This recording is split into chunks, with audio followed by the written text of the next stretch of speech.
Welcome back, minors. My name is Amber Johnston, and I'm a counselor here at Student Wellbeing. My name is Tracy Kriegel, and I'm a counselor here at Student Wellbeing. It's time for your morning cup of joe. Hey, Tracy.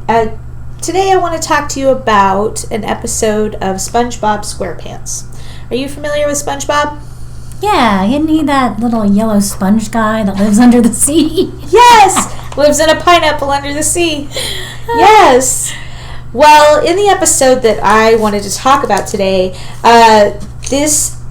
SpongeBob goes through a really dark period of time. The episode's called Rock Bottom, and it's in the first season.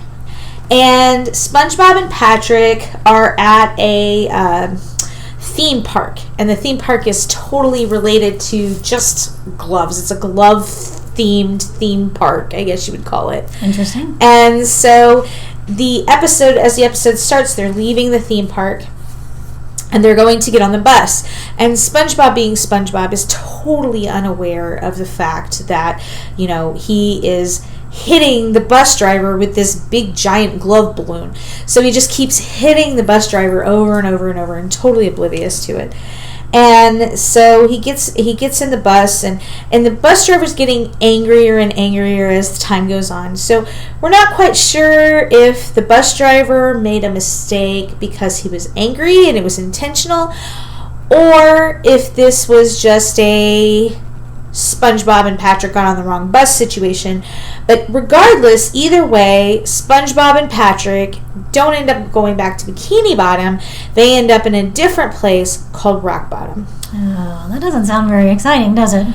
It's really not. They're driving past, and all of a sudden the seafloor just drops out from under them, and they go down, deep into the ocean, and to the point that it's completely dark. That sounds awful. And when they get down there, there's all the fish look weird, and everything's dark, and everything's kind of it seems like it's cold. They don't say directly it's cold, but there's supposed to be a lot of wind, currents, heavy currents. And so SpongeBob's balloon, the one they hit the driver with, is glow in the dark, but it chases away, and so SpongeBob's trying to get it, and another fish takes it, and it's just it's sad. So they're trying to get out. And so SpongeBob goes over to the edge of the road that they came down, and it's a sheer cliff straight up. And so he runs it, and then he kind of slides back down. And then he runs it, and he slides back down. And this goes on and on and on and on. And meanwhile, Patrick ends up being able to get on a bus, and he leaves. Mm-hmm. And so now SpongeBob is all by himself. Oh. And he's stuck. And so he goes over to this bus stop, and he's trying to get on the bus there. But he waits and he waits and he waits, and the bus never comes. And then he gets hungry. So he goes over and he tries to get a snack. But then the bus comes while he's getting a snack, and he misses it. And so then he goes back, and there's no bus. And then he goes to try to get a snack again, and he misses it again. So he's still not got a snack, and he's still not got the bus. And it's just over and over, then over, this kind of happens.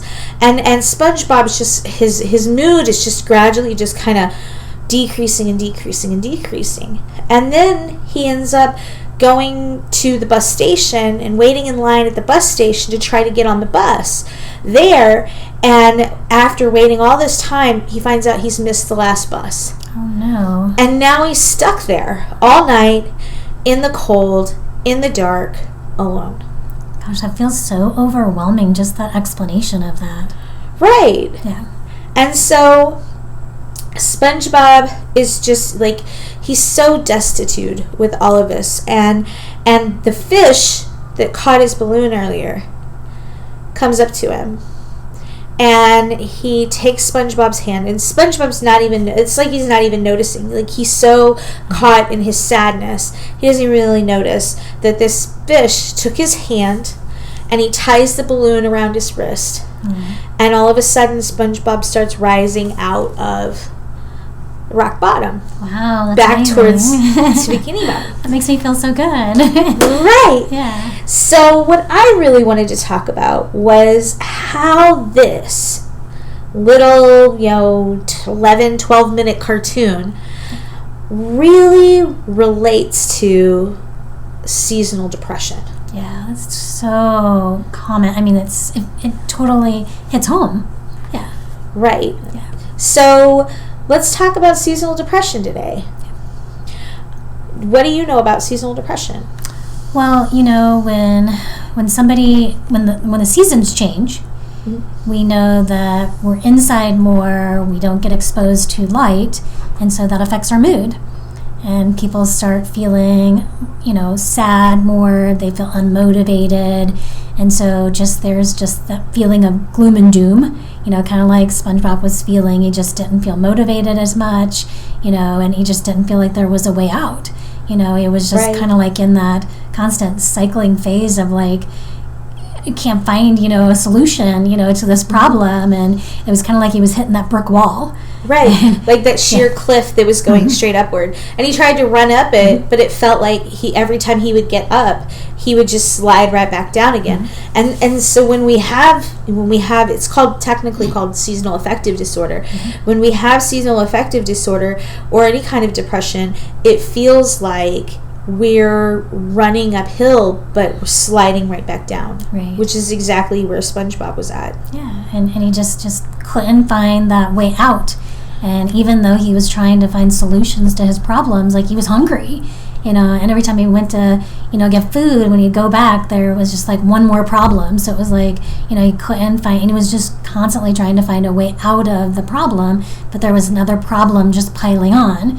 And, I think with people who are going through seasonal affective disorder, it's like, I'm trying to find a solution to the problem, but there's another problem that's just piling upon it and not finding a way out. And I think that's a lot of times what our folks who are going through seasonal affective disorder, there's not a solution to that problem. Well, and the just overwhelming feeling, like it feels like everything's been piled on, and it feels like there's no end in sight. And like with SpongeBob, it probably felt to him like the world was against him, because here he is, at one point he's over here waiting for the bus, and he waits and waits and waits, and there's nothing. And so he looks both directions, and he sees no problems. And then he goes over and he puts the money in the machine, and as soon as he does, the bus comes. And while he's over trying to catch the bus, another fish comes up and takes a snack. So he lost out on the bus, and he lost out on the snack at the same time. So when we look at that, how often when we're facing depressive symptoms, whether it be seasonal affective disorder, whether it be general depression, how often does it feel like things are just stacked against us? Right. Yeah. And I see that, frequently, when I have clients who come in and they just say, how do I find a solution to the problem? And that's where our mind, tells us that there isn't a solution to the problem. With depression, it's that chemical imbalance that happens. And with seasonal affective disorder, there is a chemical imbalance that's happening in the brain, when we're not getting, enough sunlight, when we're not, our brain's not functioning the way it normally does. Our thought process isn't the way it normally is. Yes. And we don't function how we normally do. So I think that's, that piece that we get stuck in that pattern of not functioning the way that we normally do. And we have to work on looking for solutions, to how do we get out of that rut? How do we get up the hill? Like SpongeBob did. So I think it's very important that we, find the solutions to depression. Instead of just laying in bed, staying unmotivated, what is that solution to the problem? Right. And sometimes it's talking to the right people, it's getting the right help in the right places, it's those talking to your doctor, coming and talking to somebody and student well-being and getting some assistance with counseling. And we'll talk about like solutions and stuff to that in a little bit. But sometimes it really feels like everything's kind of against you, and it feels like off and wrong. Like, remember, the fish kind of looked a little strange to him, and it was just that they it was scary. It was anxious producing, because anxiety producing, because he's in this world that just looks different than what he's used to. He's feeling anxious. He's feeling frightened. It's dark. He feels alone. He has no friendly faces around him. And we have at the end, he's got one fish. That's all it took. One fish reaching out to him and giving him a helping hand. And I think that's really powerful about the difference that we can make in other people's lives if we see somebody struggling. Right. Yeah. I know there's been, times, in every person's lives where I can see, many episodes of different movies I've watched, and you can see where somebody is sitting and talking to someone and they make a difference in that person's life. I know personally I've had people who've just said, "Hey, how are you today?" And that just makes a huge difference to know that somebody cares. Yes. But when you have a cold or you have something, you go to the doctor, they give you medicine for that. But with seasonal affective disorder, a lot of times it's sunlight that makes a difference. But it's also knowing that if you are suffering beyond that and those symptoms aren't changing, it may require intervention. Yes. And so, but it's nice to know that if the person sitting next to you, it may just be that person who says, "Hey, is there something I can do?" Absolutely. And it's nice to know that there's this word that's called empathy, and, professors, teachers, counselors, I've even had, there's, janitors, people who are working, it may be that person who's the cashier, it may be the person who's a line worker, they can look at you and just say, "Hey, is there something that I can help you with?" I don't think there's anyone in our lives who are insignificant who don't recognize that there's a need, and I think that's the nice thing about, a campus where you can see that there are people who really truly have an interest in students. Right. And when just the short time I've been here on campus, people I've come across are like, "Hey, how are you today?" And I think if you can have that approach to people. When I was in high school, my first job was at Walmart, and working for Sam Walton, that was one of the first things you learned was there was the 5-foot rule. And what your job was if you came within 5 foot of somebody, you were supposed to smile at them and greet them. And I think that's part of empathy is greeting them and smiling at them. And that's part of learning from people. And it makes a huge difference. Like, people don't realize how much of a difference just smiling at somebody and saying hi and just being friendly can make in a person's day. So let's talk about seasonal affective disorder and what it is technically, and what are some ways that we can treat it, and some things we can do on our own. So seasonal affective disorder is a mood disorder that typically strikes in the colder late autumn and winter months when the light outside is lower.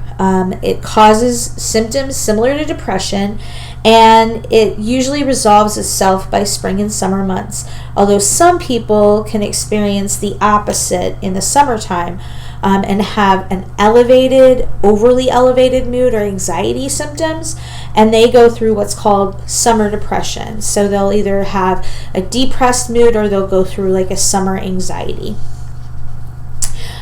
So some of the symptoms would be feeling depressed on most days during the season, sadness, reduced energy and listlessness, loss of concentration and loss of interest in activities that you like to typically do, feeling worthless or hopeless, having difficulty sleeping or oversleeping. So you may struggle to fall asleep, or you may just sleep all the time. You might have some nausea, loss of appetite, or you may want to eat and just can't stop eating foods that are really super fatty or really carbohydrate dense. So you might find yourself constantly wanting, ice cream or macaroni and cheese or, things like that. You may experience unexplained weight loss or weight gain, and that's related to that appetite changes. And in some cases, you can even start to have some suicidal thoughts. SAD is more common in women, but anyone can suffer from it, and it typically kind of onset, like when we have our first symptoms of it, usually between the ages of 18 and 25. So even if you've never experienced it before, you may be at the prime age to have it for the first time. It can affect anybody, but it's more prevalent in individuals that have pre-existing conditions. So that would be like bipolar disorder, major depressive disorder. It also co-occurs pretty frequently with ADHD, ADD, many eating disorders, and generalized anxiety and panic disorders. So we see it, if you have a pre-existing mental health disorder already, you may be more likely to have SAD symptoms. Summer months can bring on individuals who have bipolar disorder, can have mania episodes that are spurred on during the summer months, or experience hypomania, which is not quite a full manic episode, but like a mini one. But those are more common for individuals who have existing bipolar disorder. And it can also lead to agitation and anxiety, kind of like what I talked about earlier. And seasonal depression, or seasonal affective disorders, it's technically called, it runs in families. So if you've got a family member that struggles with it, you're going to be more likely to have it. And it's, it runs in families. And the further you are away from the equator, the more prevalent the symptoms are. So even if you've never had the symptoms before, if you've moved here and you lived closer to the equator where you were before, you may experience symptoms for the first time, even if you're past the ages of 18 to 25. Just because the change in the environment and having the lower sunlight, like Tracy talked about, can definitely cause a decrease in the vitamin D levels. And that's one of the things that's been hypothesized, that it's related to low vitamin D levels. And they've shown that certain things, like increasing vitamin D, like talking to your doctor about whether taking vitamin D pills is helpful. I always recommend talk to your doctor first. But some people, that's what they do. They take vitamin D in the wintertime. We also have a light box up here in student well-being. So you could definitely talk to us about using some light therapy for those of you who are interested. And then, what are some other things, Tracy? Well, I think, we have groups that we offer here on campus, and I think those are some great things that you can get involved in. Amber's doing a creative arts group that I think, if you're interested in some of those things, it'd be great to get involved in. We have some, really exciting things that are happening. I'm personally doing a stop anxiety group. So if you're dealing with some anxiety, you can join us for those. So there's some other groups that some of the other staff are doing. So there's a body you group, or a body group that body image group. So if you're dealing with anything that you're feeling like you're just not comfortable with how your image is, Lynn Wing's doing those. So there's just a lot of groups that are happening that just kind of will boost your confidence and just your mood overall. So I think those are just some things we kind of get lost in how we're feeling, and just interacting with your peers, joining an organization on campus just to help make you feel better. There's so many things that you can do here on campus. Join a design team, get out there, get active. There's a barbecue group, there's there's an archery group.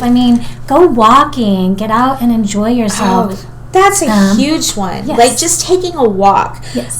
Because like I said, this is there is the prevalent thought is that it's tied to vitamin D exposure. So getting outside and just taking a walk and getting yourself out in the sunlight, that may not be entirely enough, but it may help with some of the symptoms.